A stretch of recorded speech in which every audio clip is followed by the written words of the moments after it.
When the Black Death finally loosened its grip on Europe around the year 1353, it did not leave behind peace, healing, or even silence. It left behind a world mutilated beyond recognition.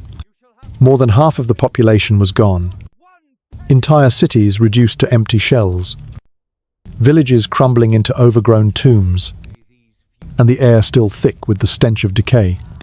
But the greatest horror was not the bodies left behind, it was the transformation of the survivors, because what followed the death was something even more deranged, more chaotic, and more terrifying than the plague itself.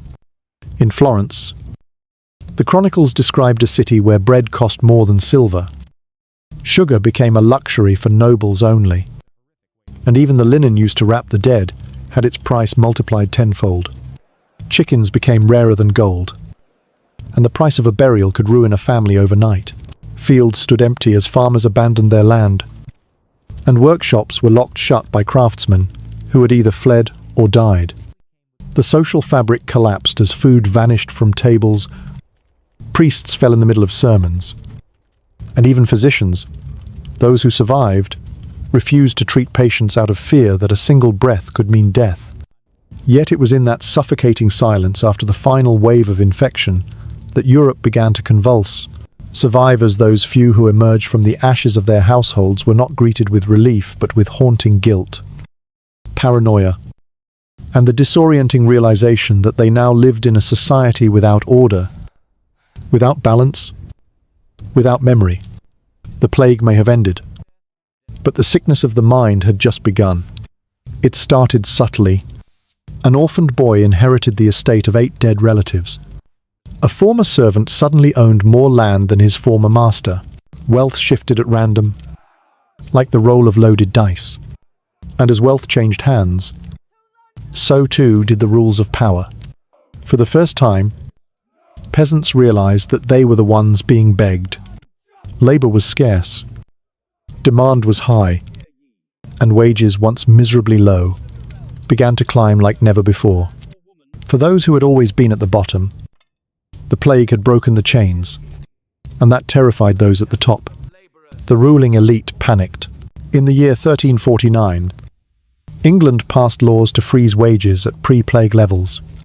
2 years later, in 1351, the infamous Statute of Labourers made it illegal to refuse work, no matter how dangerous, under threat of public humiliation, branding, or imprisonment. But the people did refuse. In the summer of 1381, after years of exploitation, a full-scale rebellion exploded across England. Farmers and workers stormed cities, demanded the end of serfdom, and for one breathless moment, the order of the world seemed ready to collapse. And then there was the madness. In the same century, a strange affliction spread through the streets of European towns. It was not a disease of blood or breath, but of the mind. Men, women, and even children would erupt into frenzied dancing, unable to stop, spinning, twisting, collapsing from exhaustion only to rise again. The streets of Aachen, Utrecht, and Liège became theatres of possession. Historians would later call it the dancing plague. Some say it was hysteria. Others say it was grief that had nowhere else to go.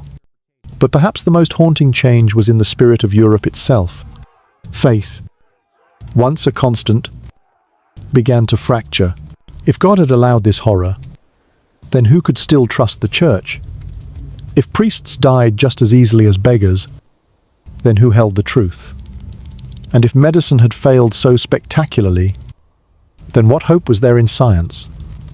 Into that vacuum came something new, something ancient reborn. The minds of Italy turned to the lost knowledge of the Greeks and Romans.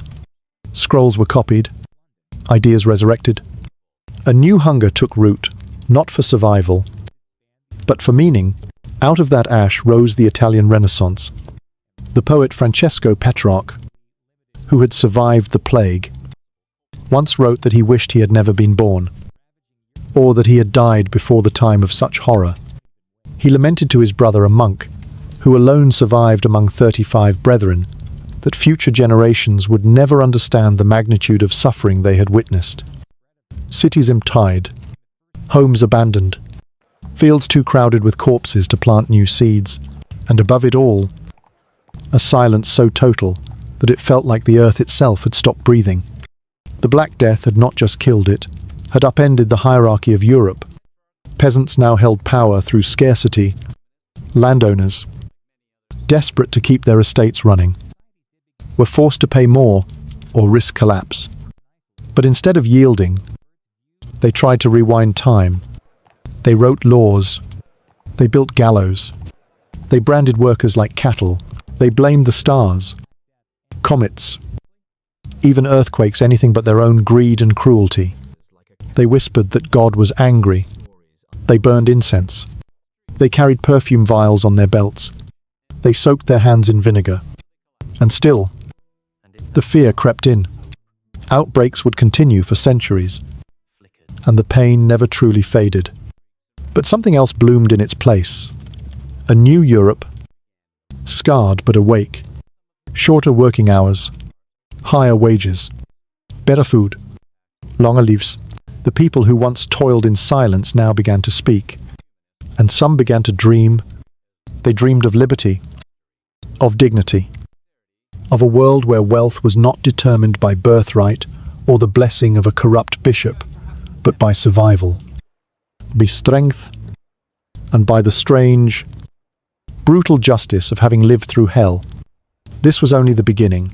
In the episodes that follow, we'll dive into the rise of the accidental millionaires, the laws that tried to freeze time itself, the rebellions that nearly overthrew kingdoms, the plague doctors who vanished first, and the eerie new rituals that shaped the birth of modern medicine, and the madness that followed when nothing else could explain the pain. The plague stopped, but what came after was worse.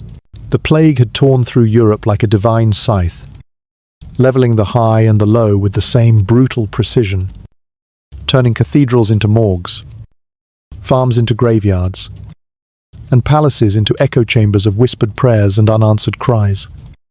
But as the dead were buried and the silence took root, the survivors were left to piece together a world that no longer made sense.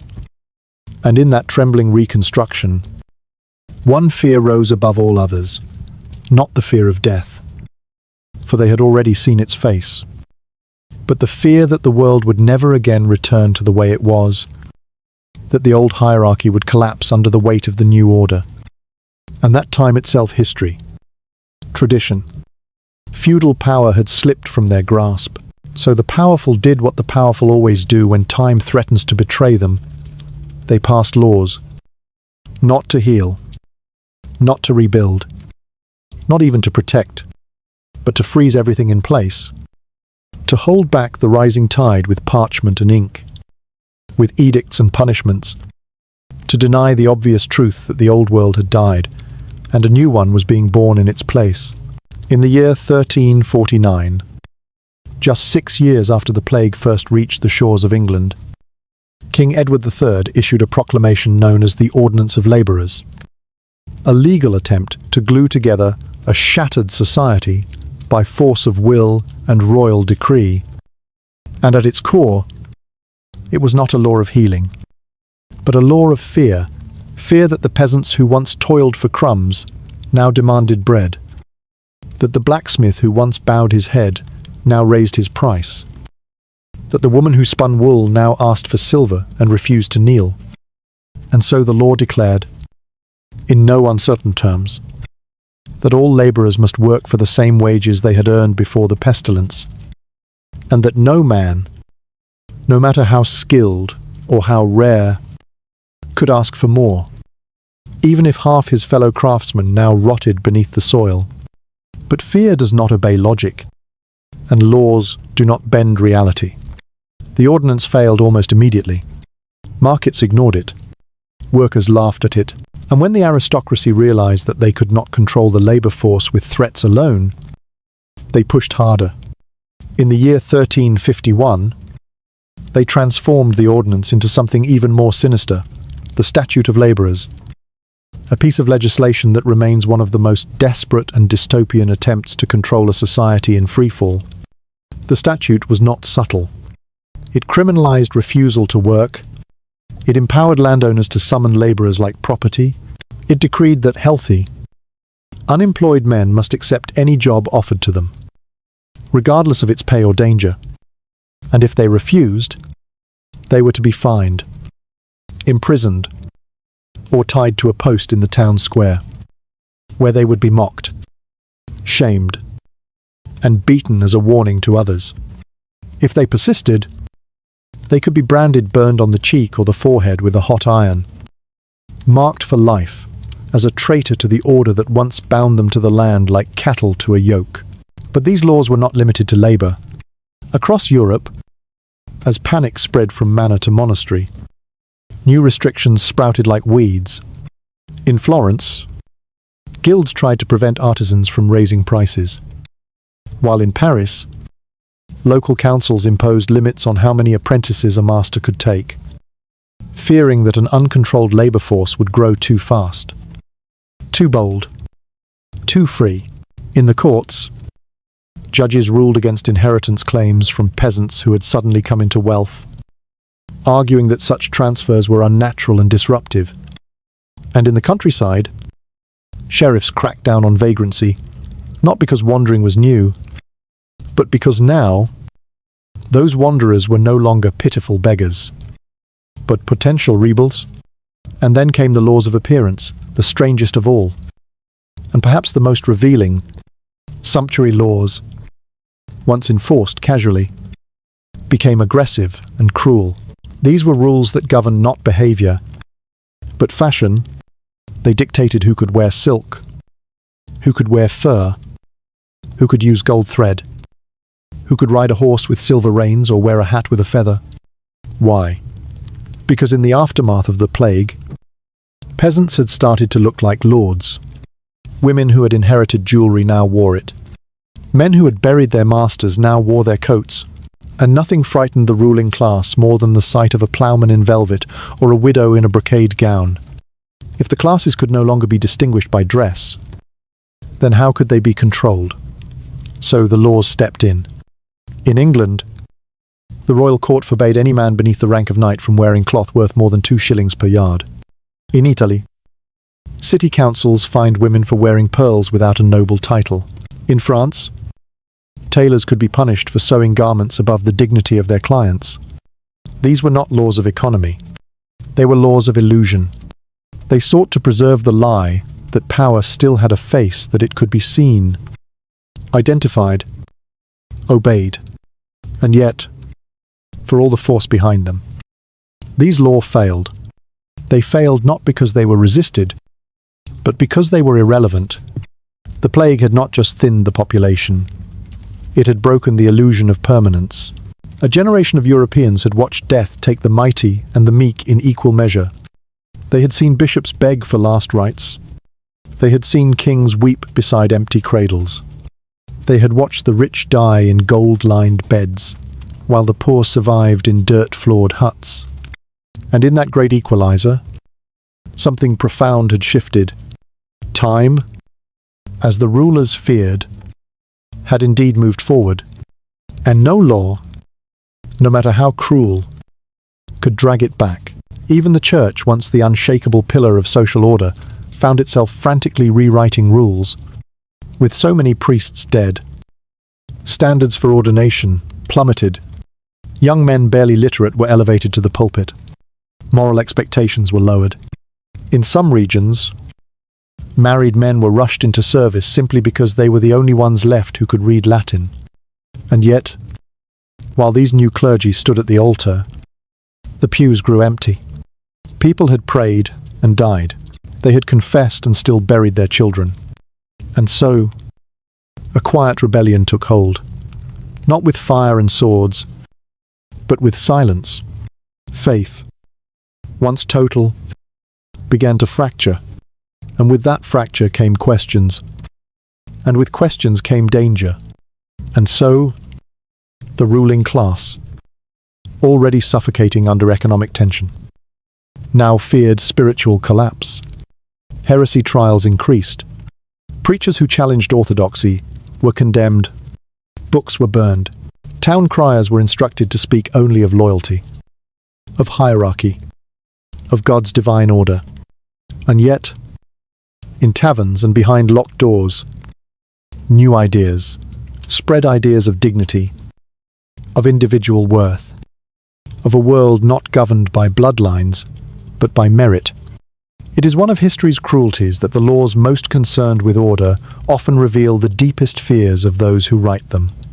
In the decades following the Black Death, Europe's legal codes read like a confession. They confessed a terror of mobility, a panic over dignity, to a desperation to pin time in place like a fly on glass. But history does not wait, and the ink that tried to chain the present to the past would soon fade beneath the weight of revolutions to come. In the next part, we will step into the summer when the cracks finally became earthquakes. When peasants picked up weapons, when cities closed their gates, when the system that once claimed divine right was dragged into the streets and made to answer, the laws tried to stop time. But time kept walking. There is a moment in every crumbling empire when silence turns to thunder, when the whispers that once drifted through fields and village squares become chants, roars, and battle cries.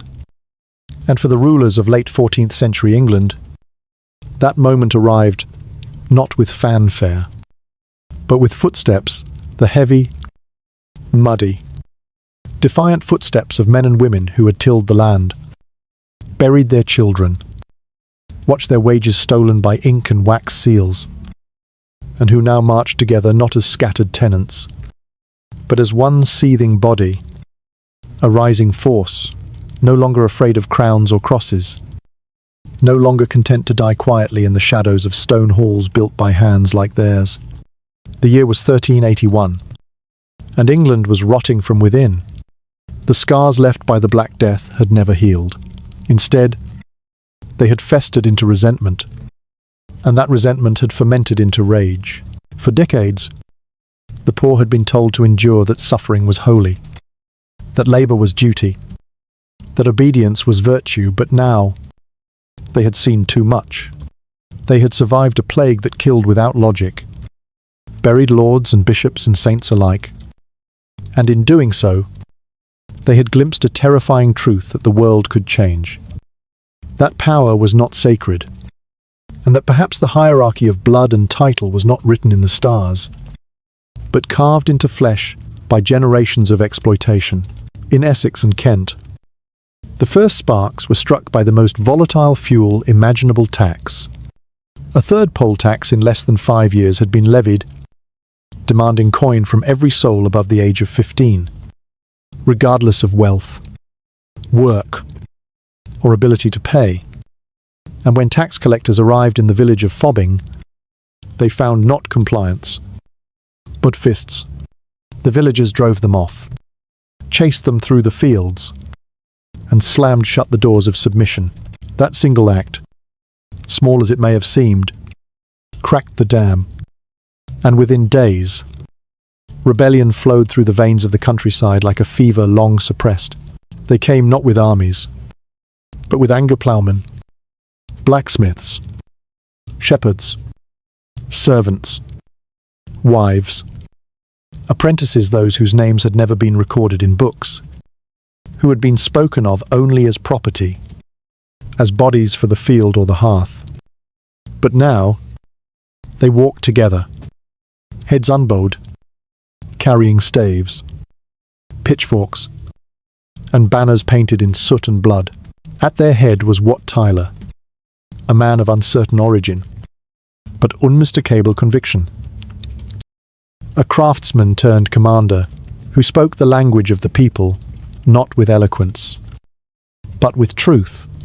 By his side was John Ball, a radical priest who preached not from the Bible alone, but from a gospel of justice, of equality, of a world where when Adam delved and Eve span, who was then the gentleman? As they marched toward London, they left behind a trail, not of pillage, but of proclamation. They freed serfs, They tore up manorial rolls. They burned tax records. They stormed castles not to steal gold, but to destroy the symbols of their bondage scrolls. Seals, ledgers, those invisible chains that had bound them more tightly than any shackle. And all the while, the lords watched from their keeps and manors with growing dread. For this was not chaos, it was reckoning. When the rebels reached London, they were not met with immediate force.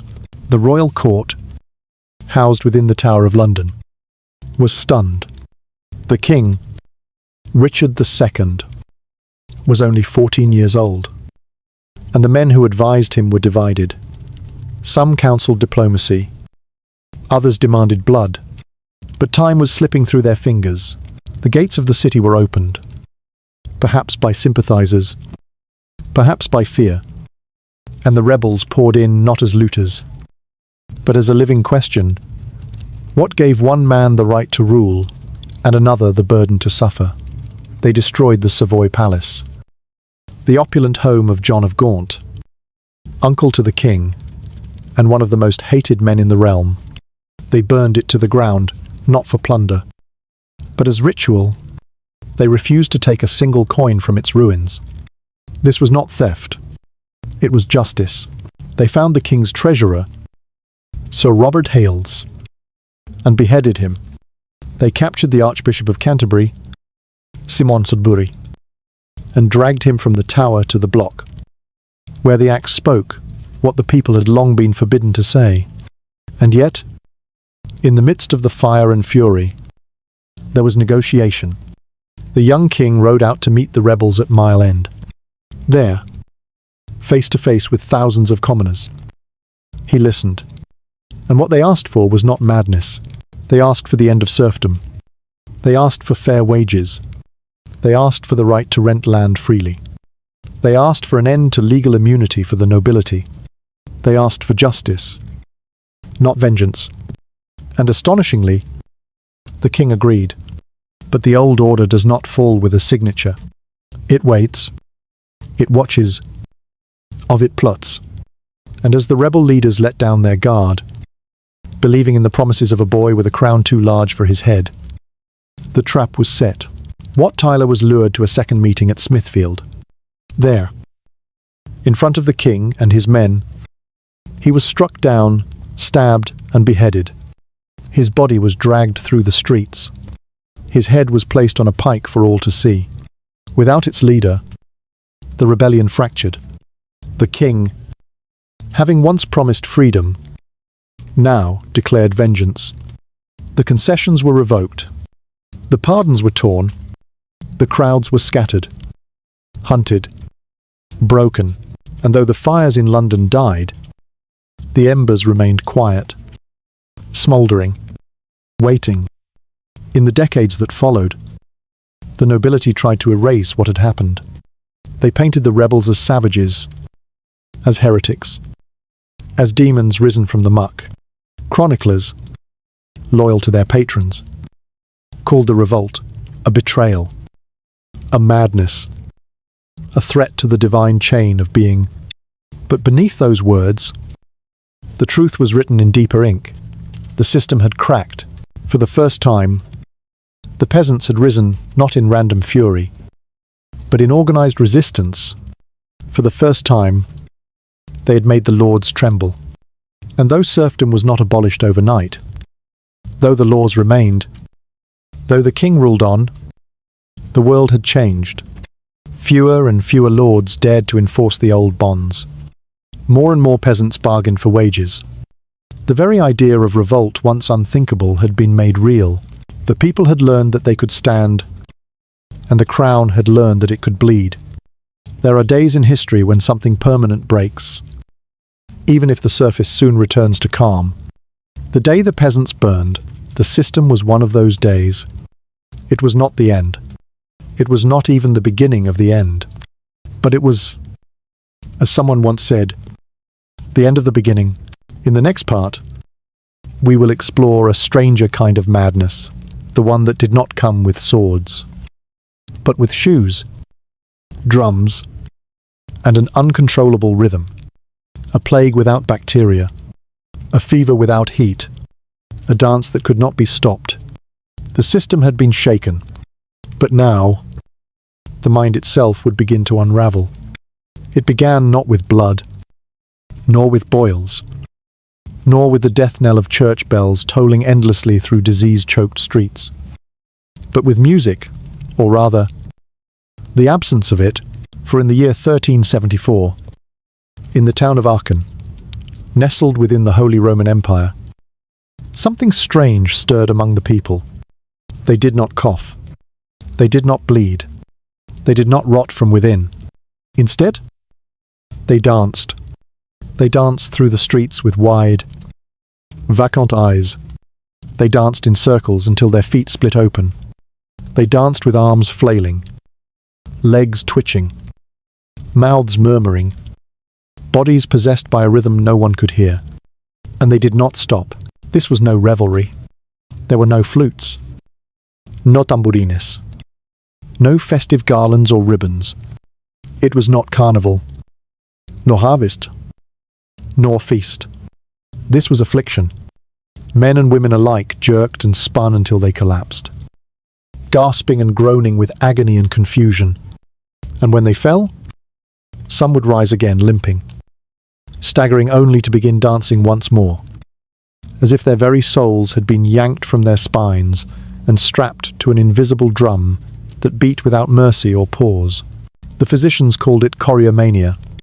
The priests called it possession. The people called it madness. But no one could deny it was real.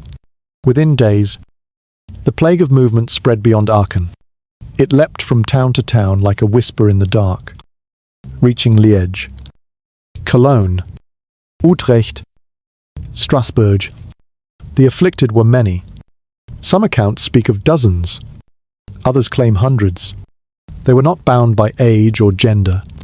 They were not limited to peasants or nobles. Children spun beside their mothers. Old men clutched their chests, while their legs refused to still. In some cities, entire processions of dancers formed grim parades of suffering. Arms locked, heads thrown back, feet beating out a dreadful rhythm on the cobbled stones. The church responded first, as it always did, with prayers, with relics, with exorcisms. In some towns, the dancers were marched to shrines, particularly that of Saint Vitus, a patron saint invoked in cases of epilepsy and nervous affliction. They were forced to kneel before bones and crosses. Holy water was sprinkled, psalms versung, but still they danced. In Strasbourg, priests led processions of the afflicted to the altar, pleading with heaven for intervention. Nothing worked. The dancers twitched and swayed as though struck by lightning that only they could feel. Then came the doctors. They brought poultices, leeches, tonics of wine and herbs. They strapped the dancers to beds. They covered their eyes. They tried bleeding them to release the heat, or dousing them in vinegar to chase the miasmas away. Some believed it was a poison in the blood. Others, a corruption of the humours. None could explain why entire towns could be seized by motion.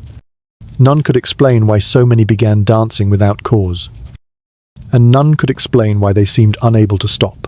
The strangest accounts tell of city officials who, in desperation, built dance halls, yes, dance halls for the afflicted, hiring musicians to play for them, believing that if the madness had a rhythm, perhaps it could be exhausted. But it only fed the frenzy. The music matched their mania. Their feet bled through their shoes. Their bodies gave out. Some foamed at the mouth. Others broke their ribs. A few, it is said, died of pure exhaustion, their hearts unable to bear the pounding rhythm of whatever phantom had possessed them.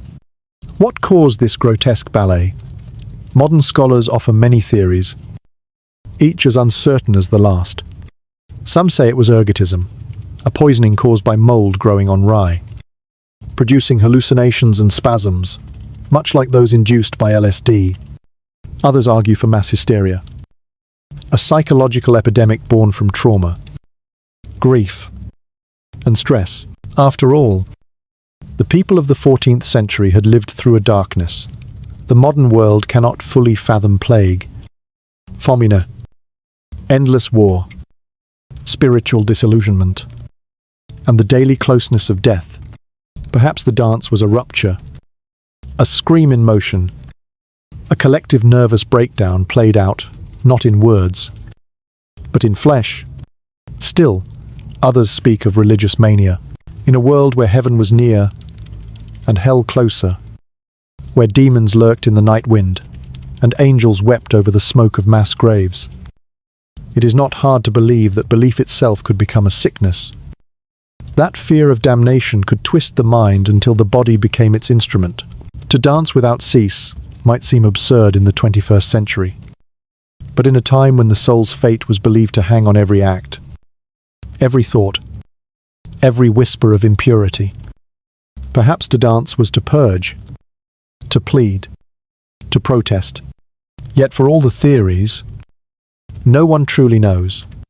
No bones have been found bearing the mark of the dance. No preserved texts can confirm beyond doubt how many danced or how many died. But the stories remain chilling, vivid, persistent, and even stranger still, the plague did not die with Aachen. In the year 1517, more than 150 years after the Black Death, the dancing returned, this time to Strasbourg. 100 danced. Some again died. The city council begged for divine aid. Physicians argued, priests panicked, and still the feet moved. Still the musicless parade wound through the city like a ghost that refused to be buried. The dance plague became a symbol not just of madness, but of aftermath. It was what happened when pain could not be spoken. It was what emerged from the cracks of a society held together by superstition, grief, and desperate hope. When the Black Death tore through Europe, it did not just leave behind graves and vacant fields. It left behind minds unmoored, hearts heavy with survivors' guilt, bodies twitching with fear of an enemy they could not see. And when that pressure reached its peak, it found its release not in words, but in motion. The peasants who once burned records now burned calories, involuntarily, ceaselessly, to the rhythm of a silence that sang through their bones. And those who watched could only ask the same question over and over again: what force moves a person against their will? Disease, devil, memory? Or is it that some ghosts do not haunt us with chains and moans, but with the pounding of our own feet marching toward a truth too terrifying to name in the next part? We leave the dancers behind and return to the grim front lines of disease itself.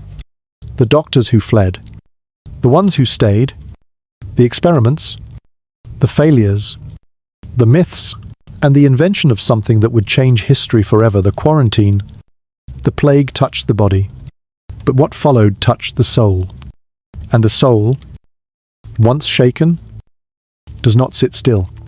They were the ones who were supposed to know, the ones with books and robes, with powders and potions, with Latin words and sacred authority. In an age when death could sweep through an entire town in a week, it was to the doctors that the people looked, not with warmth or trust, but with a desperate, trembling hope that somewhere in their hands or minds there might be a cure, a reason, a line of protection against the horror that was no longer whispered, but screamed from the walls of every house, marked with a red cross and a prayer. But when the Black Death came, the doctors fell, just like the rest, or worse. They vanished before the dying could even cry out. In the early months of the plague, they did try. Some of them, anyway. They bled patients with leeches. They lit fires in rooms to burn away the bad air. They crushed herbs and mixed tinctures. They buried the infected up to their necks in rose petals, or doused them with vinegar-soaked cloth. They boiled urine. They pierced buboes with iron pokers, or rubbed them with raw onions. They mumbled prayers. They burned sulfur. They opened windows wide to let in the breeze, then shut them tight the next day. Fearing the wind itself was a demon, they did what they could, and it did nothing. because no one understood what they were facing. They had no knowledge of bacteria. They did not know of fleas or rats. They had never heard the word infection in the way we mean it now. What they believed in were humours, 4 invisible fluids that balanced the human body like scales. They believed in miasmas, in poisoned air rising from the ground. They believed in planetary alignment, in the wrath of God, in punishment for sin. And as the bodies piled up by the hundreds, then by the thousands, those beliefs cracked, then shattered. Under the weight of reality, it was then that many doctors made a choice. Some fled, quietly, without farewell or guilt. They packed their tools, wrapped their scrolls, mounted horses or boarded ships, and left behind the towns they had once served. They did not look back. In the silence of empty apothecaries, patients bled alone. In the chambers of noble estates, once bustling with attendants, there was only the stench of decay. And in the poorest quarters, where no physicians had ever come to begin with, people watched from windows as the few who could have helped galloped toward the horizon, with faces hidden beneath thick hoods. Others stayed and died, not always from the plague itself, though many did. Some fell in the homes of the infected, wiping sweat from burning brows only to feel their own skin begin to boil with fever hours later. Others lingered a little longer, treating the sick with trembling hands and eyes hollowed out by sleepless nights. But even those who survived physically were often never whole again. They saw too much. The screams, the bleeding, the mothers rocking lifeless children for days because they could not bear to let go. The priests who prayed until they collapsed mid-benediction, the gravediggers too exhausted to dig. And so the mask was born by the year 1417, more than 70 years after the first wave. The image of the plague doctor as we know it began to form a man clad in a long, waxed coat, gloves on his hands, a broad-brimmed hat on his head, and a terrifying beaked mask strapped to his face. The mask was not for fright, though fright is what it caused. It was believed to be protection. Inside the long beak were stuffed flowers, herbs, and spices: lavender, mint, camphor, rose petals meant to purify the air, to filter out the death that was thought to hover on every breath. The lenses of the mask hid the eyes. The cane he carried kept distance. And through this costume, the doctor became something not quite human, a figure of dread, a signal that the house he entered was already lost. But still, they were needed. In cities like Venice, efforts were made to organize the chaos. Doctors were paid directly by the government so that they would treat the poor as well as the rich. Some cities hired physicians solely to care for plague patients, an assignment as close to a death sentence as one could find. Few lasted more than a season.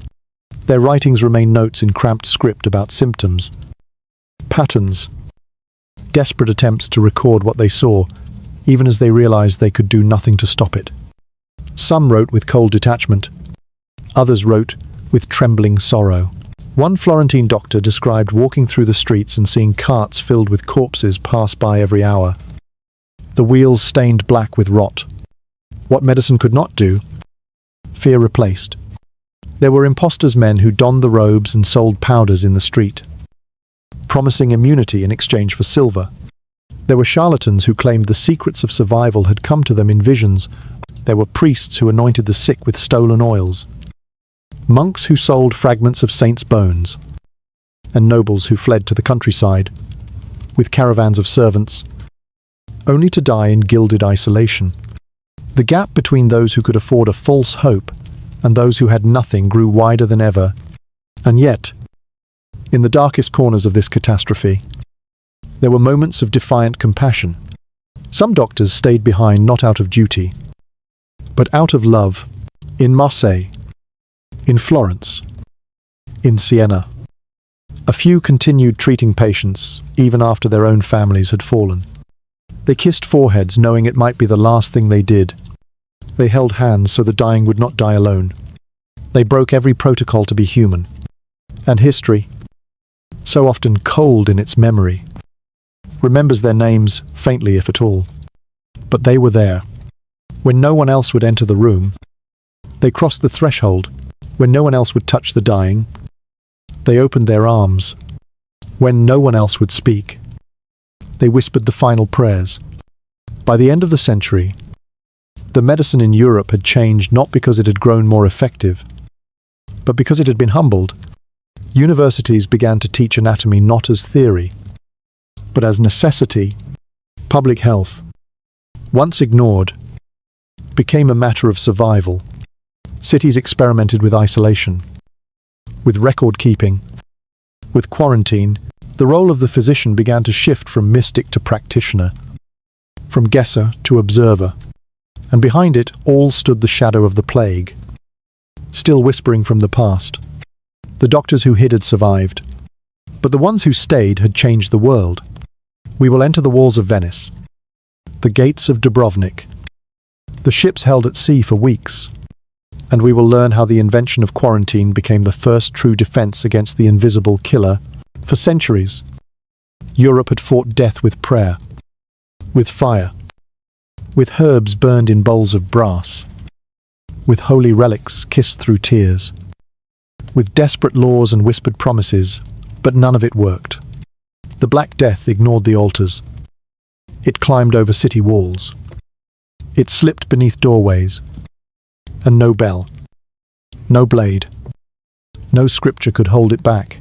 And yet, out of this sea of helplessness, from the heart of the chaos and decay, a single idea emerged, quiet, practical, and revolutionary in its simplicity. The idea that to stop the sickness, you must stop the people. You must wait. You must separate.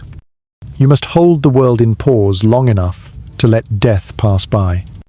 And that idea had a name: quarantine. It did not come from doctors. It did not come from kings. It came from necessity, born on the docks of merchant cities whose wealth depended not on farms or fields, but on ships, those narrow vessels of trade that sailed in from the east, carrying silk and salt, pepper and porcelain. And sometimes, the plague, Venice, the gateway between Europe and the Levant, was among the first to understand the danger. The city had already known what it meant to suffer.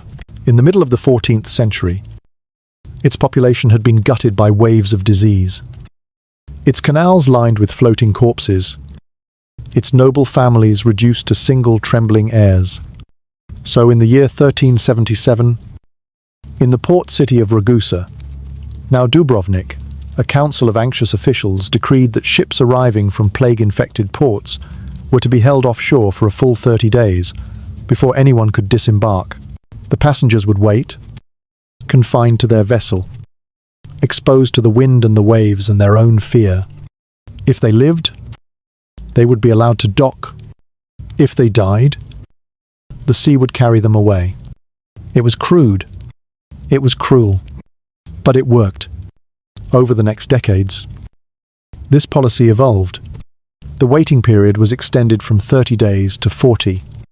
The Latin word quadraginta, meaning 40, gave birth to the word quarantina, and from this linguistic root grew an institution that would change the very architecture of Europe. The world had discovered a weapon more powerful than incense, and prayer a wall of time. Venice took the idea further. By the early 15th century, the city constructed dedicated buildings known as lazarettos, isolation hospitals, often built on separate islands, designed to hold those suspected of carrying disease. Here, new arrivals were stripped, washed, and examined. Their clothes were burned or buried.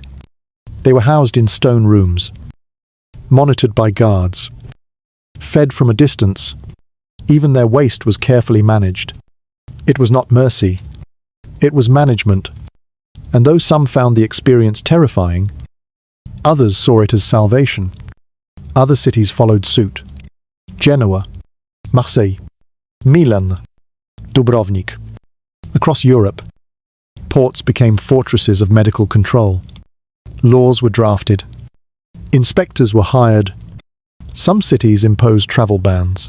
Others required travelers to carry health passes signed by city physicians, declaring them free of disease. Entire regions were sealed off. Borders were guarded, not by armies, but by fear. This new system marked a shift, not just in policy, but in thinking. For the first time, disease was treated as something external, trackable, containable, not just a punishment from God, but a force that could be resisted through human action. Quarantine transformed the relationship between the body and the state. It gave governments new powers to confine, to control, to surveil. It raised moral questions that had never been asked before. Who had the right to be free? Who could be locked away? When did public safety outweigh individual liberty? Not everyone accepted these changes quietly. There were riots, protests, escapes. In some cities, ships tried to sneak ashore under cover of night. In others, villagers blocked roads and stoned travelers. Families were torn apart. Merchants went bankrupt. Sailors starved at sea waiting for permission to land. And yet, the system endured, because in the end, it worked better than anything else they had ever tried. The psychological impact of quarantine was immense. For the first time in history, entire communities were forced to stop, to wait, to sit in uncertainty, day after day, watching for signs, listening for coughs, measuring fevers, praying not for healing but for time to pass. It was a new kind of suffering, not the violent shock of sudden plague, but the slow erosion of fear, the grinding weight of isolation. Some broke under it, some grew stronger, but no one remained unchanged. Doctors began to study the patterns. They recorded incubation periods, symptoms, outcomes. They mapped outbreaks. They created systems of record keeping, of observation, of intervention. And in doing so, they laid the groundwork for what we would one day call epidemiology. The quarantine system, born of desperation, became the first true attempt at public health, not just treating disease, but preventing it, not just healing the sick, but protecting the well. In time, the very design of cities shifted. Streets were widened. Airflow was considered. Cemeteries were moved outside city walls. Hospitals were redesigned. The idea of infection zones entered the civic vocabulary. Entire populations became more conscious of proximity, of cleanliness, of risk. Plague had redrawn the physical world, but quarantine redrew the mental map of survival. And it reached further than medicine. The language of quarantine seeped into theology, into philosophy, into art. Writers and painters began to reflect on themes of isolation, exile, patience, and silence. The image of the watcher at the window, the family separated by illness, the soul cut off from communion, these became archetypes, repeated across generations. In cloisters and study halls, monks and scholars debated the nature of time, the purpose of waiting, the value of human life, measured not by status or wealth, but by the simple act of staying alive. But perhaps the most remarkable thing about quarantine is how invisible it often was. No monuments were built to commemorate it. No kings erected statues in its honor. And yet, it changed more lives than any battle or treaty. It taught the world that control was possible, not absolute. Not perfect, but real. That human behavior could influence the fate of millions. That the line between life and death was not always drawn by fate, but sometimes by choice. Even today, the word quarantine carries a chill. It evokes rooms with closed doors, faces behind glass, the sound of footsteps echoing in empty halls. But it also carries something else, something quieter and more profound. It carries the memory of resilience, of the countless unnamed souls who endured not by fighting, but by waiting, who saved lives not by heroics, but by staying apart, who stood at the edge of the world and did nothing, and in doing so, did everything. In the next part, we return to the higher halls of power, to the palaces, the cathedrals, and the courts where the noble class, faced with the rising tide of rebellion and the fading glow of divine right, began to panic.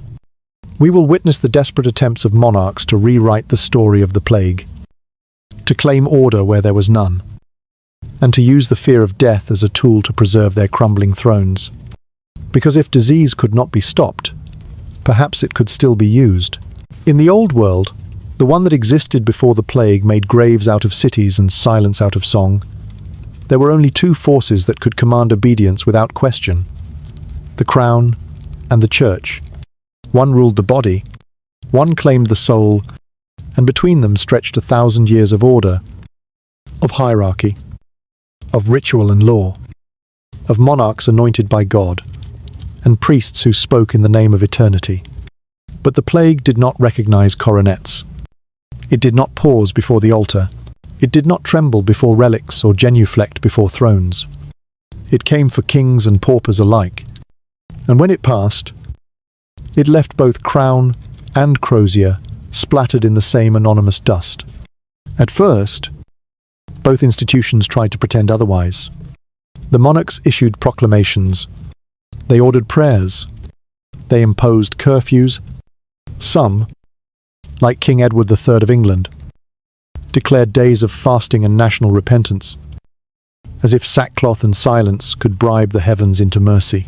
They rode through villages untouched by grief, with full retinues and royal banners, pretending that nothing had changed. But it had. They knew it, and so did the people.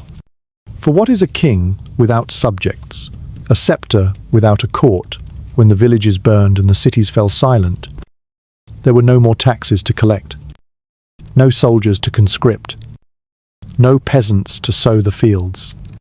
Nobility became a costume worn for an empty theatre. Lords looked out over lands that no longer fed them. Castles echoed with the absence of servants. Thrones grew cold beneath the weight of irrelevance. Some monarchs retreated. They fled the cities, locking themselves in countryside manors or mountain strongholds. Guarded, not by knights but by fear, others grew cruel. In France, in England, in the Holy Roman Empire, laws were passed not to protect the people, but to punish them. Laws that froze wages, criminalized migration, outlawed disobedience. The nobility, shaken by their helplessness, turned against the very people who had survived. They feared revolt. They feared uprising. They feared, perhaps most of all, the terrible realization that they were no longer needed. The church, too, stumbled into the aftermath with trembling hands. For centuries, it had been the answer to every question, the comfort in every suffering. Death had been its domain, the soul, its currency. But when plague poured into Europe, the clergy fell as swiftly as the laity. Priests died at the altars. Monks collapsed in their cloisters. Entire monasteries were emptied, their bells silent, their libraries unopened, their gardens overgrown. The faithful came with bodies to bury and prayers to offer, and the priests were simply gone. Those who remained were often young, untrained, and terrified. The sacrament of last rites, once a holy comfort, became a gamble with infection. Some priests refused to approach the sick. Others wept as they performed rites from behind doors, blessing the dying through cracks in the wood. Faith began to sour. If even God's servants died, gasping for air, what hope did the common man have? If the holy could not be spared, what did that say of the holy? And so the people began to look elsewhere. Some clung tighter to the cross. Believing the plague to be divine judgment, they lashed their own backs. bled themselves in the streets, begged for forgiveness from sins they could not name. Flagellant movements arose, groups of penitents who roamed from town to town, whipping their flesh in public displays of suffering, believing that if they took the punishment upon themselves, God might show mercy. But the church soon condemned them, afraid of their growing influence, afraid that these ragged fanatics spoke with more conviction than the bishops in their jeweled mitres. Others turned darker. They looked for enemies real or imagined. In Strasbourg, in Basel, in countless towns across the continent, Jews were blamed for the plague, accused of poisoning wells, of cursing the air. Pogroms followed. Entire communities were burned. Men, women, and children who had lived alongside their Christian neighbours for generations were suddenly dragged into the flames as scapegoats for a death that spared no creed. The church, in many cases, stood by. In some, it even approved. But even beyond the blood and the ashes, something more insidious was happening. The authority of the church, once absolute, was eroding. Quietly, subtly, permanently, people began to question. They asked why the Pope had fled Avignon, hiding behind fortified walls while his flock perished. They wondered why relics and blessings had failed to protect even the most devout. They whispered about priests who sold indulgences to the dying, promising paradise for a coin. They compared the silence of heaven to the silence of their own abandoned parishes. And some concluded slowly, fearfully, that perhaps salvation would not come from above after all. In the courts and cathedrals, the leadership tried to respond. Councils were convened. Sermons were revised. New saints were canonized. Miracles were reported. But the damage was already done. The plague had not only taken bodies, it had taken belief. And in its place, something new was beginning to grow.